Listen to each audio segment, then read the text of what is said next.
इसके लिए हमने फर्स्ट, मैं दोबारा यहाँ शॉर्टकट रिवाइज कर रहा हूँ। एक हमने क्या सिकुलर ट्रेंड के लिए हमने क्या फाइंड किया, सिकुलर ट्रेंड के लिए हमने लीनियर ट्रेंड या लीनियर इक्वेशन फाइंड किया। मैं थोड़ा सा उसको भी दोबारा रिवाइज करूँ। लीनियर इक्वेशन क्या है, y की is equal to a plus b x, और b की वैल्यू मैंने बताया था कि summation x i y i divided by summation x i square, और a की वैल्यू क्या है, a की वैल्यू क्या है y के माइनस बी एक्स के, लेकिन x की वैल्यू ऑलरेडी जीरो होगी तो a is equal to mean of y या बार ऑफ y आ जाएगा, मीन ऑफ y। अब ये दोनों फाइंड करेंगे तो ये आपका कर्व लीनियर या लीनियर ट्रेंड आ जाएगा। इसके बाद हमने क्या फाइंड करना है, साइक्लिकल फ्लक्चुएशन के लिए, साइक्लिकल फ्लक्चुएशन के लिए हमने दो फॉर्मूलेज यूज करने हैं। या तो हमने परसेंट मेथड यूज करना है। परसेंट मेथड में हमने क्या करना है कि आपने y को y के, या मतलब यहाँ जो हमने फाइंड किया y के, इससे y को डिवाइड करें और y क्वेश्चन में गिवन होगा और मल्टीप्लाइड बाय 100, 30% आ जाएगा, परसेंट मेथड। दूसरा जो है वो रेसिडुअल मेथड है या रिलेटिव रेसिडुअल भी इसको कहते हैं। रेसिडुअल मेथड है। रेसिडुअल मेथड के लिए क्या करेंगे, इसके लिए आपने y माइनस वाई केप करना है divided by y cap multiplied by 100। ये फॉर्मूलाज ऑलरेडी स्लाइड में हमने ऊपर पढ़ लिया था कि मैं दोबारा भी एक दफा कर लूं। साइक्लिकल फ्लक्चुएशन में दो मेथड है,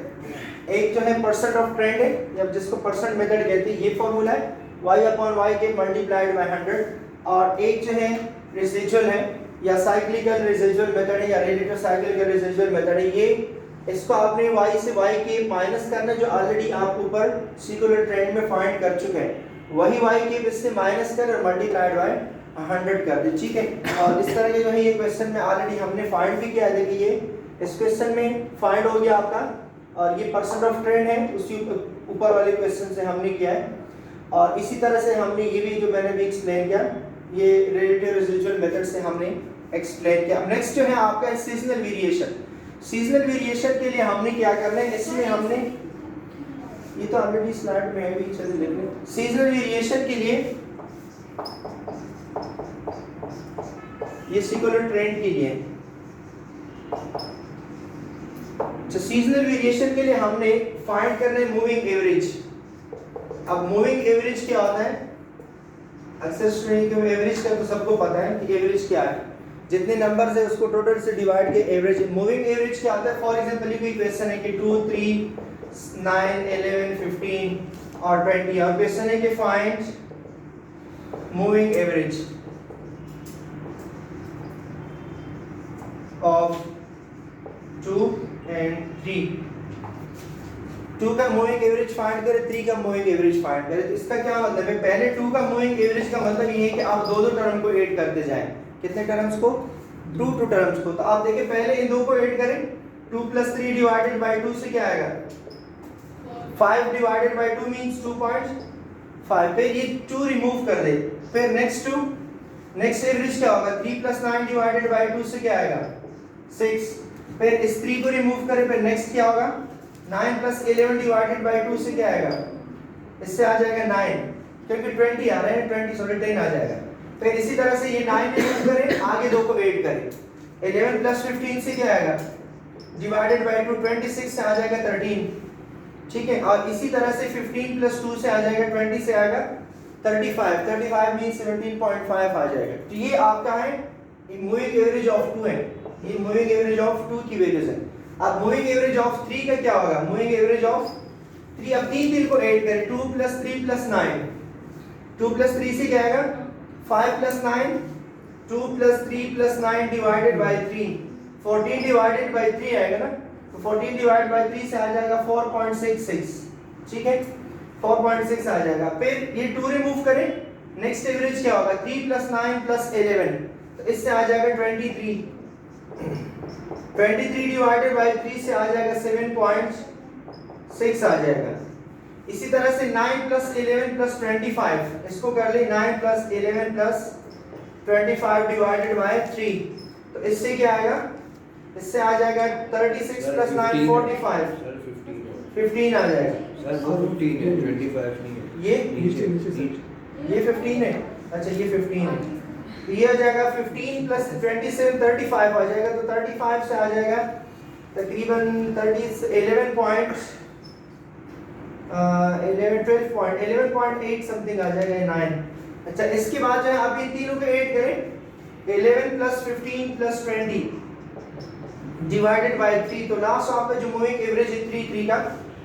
ये आ जाएगा 26 और 46 डिवाइडेड बाय 3 तो इससे आ जाएगा 15.3 समथिंग तो ये इसकी मूविंग एवरेज है हर एक को एक स्टेप को छोड़ के नेक्स्ट वन पे नेक्स्ट अगर 4 के लिए कहें तो 4 के लिए अलग मूविंग एवरेज होगा 5 का मतलब है कि आपने 5 को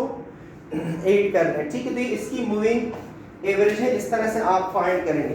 तो हमने यहाँ पे क्या करना है calculation and plotting moving average को हमने देखना है फिर कैलकुलेशन ऑफ सीजनल इंडेक्स हम सीजनल इंडेक्स बताएंगे कि सीजनल इंडेक्स क्या है इसका भी फॉर्मूला है और सीजनलाइजेशन या डीसीजनलाइजेशन कि ये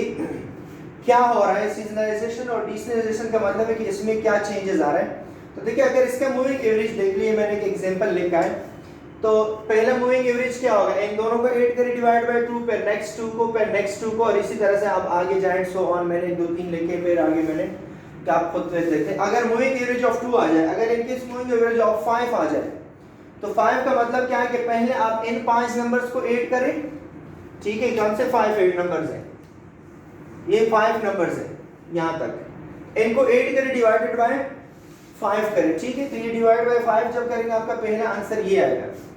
फिर इसी तरह से ये 11 रिमूव करें फिर 5 नंबर्स को ऐड करें डिवाइड बाय 5 करें फिर ये टर्म रिमूव करें फिर नेक्स्ट 5 को ऐड करें तो आपका इसी तरह से आगे एवरेज आएगा तो जितने का आपको क्वेश्चन में कहा है कि 3 का मूविंग एवरेज करें 5 का कर लें 2 का कर लें मूविंग एवरेज क्वेश्चन में जो भी गिवन होगा उसी तरह का मूविंग एवरेज आपने फाइंड करना है अच्छा average of time series data जो टाइम सीरीज डेटा का जब हम एवरेज फाइंड करते हैं from several consecutive periods different consecutive period से हम कर रहे हैं क्योंकि स्टेप वाइज हम जा रहे हैं कंसेक्टिवली हम सॉल्व कर रहे हैं तो उसके बाद हमने a technique to get in all area of the trends in a data set it is an average of any subset of numbers ये जो है हर एक सबसेट के एवरेज का जो नंबर्स है उनका एवरेज है फिर लास्ट में सबको हम ऐड करेंगे और ऐड करने के लिए फिर एक फार्मूला हम यूज कर रहे हैं और वो फार्मूला फिर हम लास्ट में क्या क्या moving because it is continuously recomputed हम इसको हर एक के बाद रिकम्प्यूट करते हैं new data become available it produce by dropping the earliest value and adding the latest value इसका मतलब ये कि हम एयर लिस्ट वैल्यू को ड्रॉप करते हैं देखिए इसमें पहले मैंने इन दोनों को ऐड किया फिर मैं इसको ड्रॉप कर रहा हूं एयर लिस्ट को मैंने ड्रॉप किया और लेटेस्ट को मैंने क्या किया इंक्लूड किया तो पिछले वाले को मैंने ड्रॉप किया आगे वाले को मैंने इंक्लूड किया तो इसका मतलब ये है कि एयर लिस्ट वैल्यू को हम क्या करते हैं ड्रॉप करते हैं और जो अगली वैल्यू है उसको हम क्या करते हैं उसको हम इंक्लूड करते हैं या ऐड करते हैं ठीक है तो ये मूविंग एवरेज है अब इसके कुछ टेबल मैंने नीचे बनाए और टेबल यही है इसके पहले ये भी थोड़ा सा मैं एक्सप्लेन करूं जो नीचे 2 स्टेप्स हैं देखिए इसके नेक्स्ट जो स्टेप है वो क्या है एक एग्जांपल है और एग्जांपल में क्या है for example the moving average of 6 month sales may be computed by taking the average of sales from January to June जनवरी से लेकर जून तक आपके पास 6 मंथ्स का कोई सेल डेटा है कि क्या सेलिंग हुई है उस सेल डेटा का आप उसकी मूविंग एवरेज फाइंड कर रहे हैं पहले जनवरी और फेब का फाइंड कर रहे हैं सपोज 2 टू फाइंड कर रहे हैं फिर जनवरी के निकाले फेब और मार्च का फिर फेब को निकाल ले मार्च और अप्रैल और इसी तरह से आगे जाएंगे from Feb to July then of March to August ये मैंने पूरा बताया देखें जनवरी टू जून फिर then average of sales from Feb to July और then from March to August and so on अगर आप कितने डेटा फाइंड कर रहे हैं 6 मंथ्स का अगर पूरे साल का डेटा फाइंड कर रहे हैं लेकिन वो किस तरह आप डिवाइड करना चाह रहे हैं 6 तो 6 कैसे फाइंड करेंगे जनवरी टू जून 6 मंथ है ना जनवरी से लेकर जून तक कितने मंथ है 6 है ना तो फर्स्ट से लेकर 6 पे जनवरी निकालें यहाँ क्या ऐड होगा फेब और ये जून के बाद ये हो जाएगा जुलाई फिर फेब निकालने क्या होगा मार्च इंक्लूड करें और ये हो जाएगा अगस्त फिर ये मार्च में मूव करे अप्रैल हो जाएगा और ये हो जाएगा सितंबर। इसी तरह से आप आगे जाएंगे और इस तरह 6 अगर 3 मंथ्स की लिखा है तो क्या होगा, जनवरी से लेकर मार्च तक, फिर ये फेब हो जाएगा अप्रैल, फिर जो है ना ये मार्च हो जाएगा, वो मई हो जाएगा, ये जून हो जाएगा। इसी तरह से आपने करना है जो भी गिवन है। Moving average of last 20 days of share price के 20 डेज का जो आपके पास क्या है, कोई मूविंग एवरेज है तो 20 डेज का डिफरेंट 5 के पॉइंट से भी कर सकते हैं, 3 पॉइंट से, या 2 का moving average, different moving average. अगर देखिए मैं मैंने कोई टेबल बनाया, ये मैंने एक टेबल बनाया, इसका मूविंग एवरेज फाइंड करा। हमने मूविंग एवरेज कैसे फाइंड करना है, हमने मूविंग एवरेज फाइंड करने ऊपर क्या मेंशन है क्वेश्चन में कि मूविंग एवरेज आप कैसे फाइंड करें, 3 के रिस्पेक्ट से फाइंड करना है, 3 मूविंग एवरेज फाइंड करना है। तो 3 मूविंग एवरेज के लिए इसी तरह डेटा, या अगर टेबल में क्वेश्चन में गिवन है तो ठीक है, नहीं अगर ऐसे भी गिवन है तो आप उसको टेबल में बना दें, ठीक है। जब टेबल में रख लेंगे पहले स्मॉल पे ग्रेटर, अगर उसी तरतीब से लिख ले तो इससे कोई फर्क नहीं पड़ रहा, जिस तरतीब से गिवन है उसी से भी लिख सकते हैं तो उसी तरतीब से लिख लें, उसको अरेंज करने की कोई जरूरत नहीं कि आप उसको अरेंज कर लें, ठीक है। अब यहाँ पे मूविंग एवरेज है 3। अक्सर स्टूडेंट क्या करते हैं, देखिए इसमें जो कॉमन मिस्टेक होता है, इन तीनों का हम 8 करेंगे ना, क्योंकि 3 कर रहे हैं तो इन तीनों को 8 करेंगे तो क्या आएगा, ये हो जाएगा 40 और 11 से क्या आएगा 41 आएगा। तो हम यहाँ पे मैंने लिखा मूविंग टोटल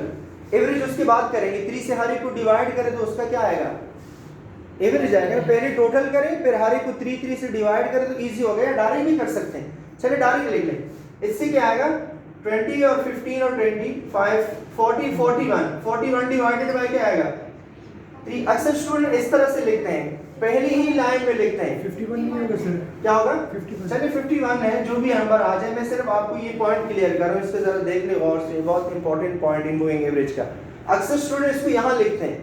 फिर चलिए मैं अगर यहाँ लिख दूँ, फिर इसके बाद ये मैं रिमूव करूँ तो ये 3 आ जाएंगे, तो इसका कहाँ आ जाएगा, यहाँ पे आ जाएगा, जो भी आ जाए इसका आंसर कहाँ आएगा, यहाँ आ जाएगा। फिर इन तीनों का आंसर कहाँ आएगा, यहाँ पे आ जाएगा। फिर इन तीनों का आंसर कहाँ पे आएगा, यहाँ पे आ जाएगा। फिर आखिर में ये होगा कि यहाँ पे आपके पास 2-3 लाइन ऐसे ही फ्री रहेंगे। फ्री कैसे रहेंगे, देखिए इसके बाद ये आ जाएगा, फिर इन तीनों का कहाँ पे होगा, इन तीनों का यहाँ पे आ जाएगा, फिर इन तीनों का कहाँ आएगा, यहाँ पे आंसर आएगा। फिर इस 3 स्टेप से जब जाएंगे ना तो लास्ट में आपका लास्ट आंसर यहाँ तक आ जाएगा, ये 2 आपके फ्री रहेंगे। तो फ्री करने के लिए ऐसे आपने नहीं करना कि फर्स्ट स्टेप से स्टार्ट करें, ठीक है। यही मैं एक्सप्लेन कर रहा था कि अगर आप डायरेक्ट फर्स्ट से स्टार्ट करेंगे तो फिर आपका लास्ट में 2 या 3 आपके ऐसे ही फ्री रहेंगे। तो हमने इक्वल रखना है, अगर फॉर एग्जांपल लास्ट में 2 फ्री आ रहे हैं तो एक ऊपर आपने छोड़ना है और एक आपने नीचे, ताकि इक्वल आ जाए बीच में। अगर फॉर एग्जांपल लास्ट में आपको समझ में आ रहा है कि लास्ट में 1 एक्स्ट्रा आएगा, तो 1 का मतलब है कि आपने 0.5 हाफ ऊपर रखना है फ्री और हाफ नीचे रखना है। मैं आपको बता रहा हूँ कि इवन के लिए क्या करना है और ऑड के लिए, ऑड नंबर है, ऑड नंबर के लिए आपने एक पूरा लाइन छोड़ना है, ऑड नंबर के लिए ऊपर एक पूरा लाइन छोड़ेंगे, जब एक रखेंगे तो एक नीचे आ जाएगा फ्री। देखिए इन तीनों को जब हमने 8 किया तो क्या है, अभी मैंने आपको बताया क्या है 51। इन तीनों को 8 करें 50, इन तीनों के 8 करें ये आ जाएगा, फिर डिवाइड बाय 3 करें तो ये आपका डायरेक्ट एवरेज आएगा। अगर आप इसको रिमूव भी करें तो कोई फर्क नहीं पड़ता, डायरेक्ट ये लिखें, ठीक है। लेकिन टोटल करने से इजी हो जाता है, क्योंकि अगर आप इसको टोटल करेंगे तो क्या आएगा, इन तीनों का टोटल 51 को 3 से डिवाइड करें, क्योंकि मूविंग एवरेज किसका फाइंड करना है 3 का, 3 से डिवाइड करें तो क्या आएगा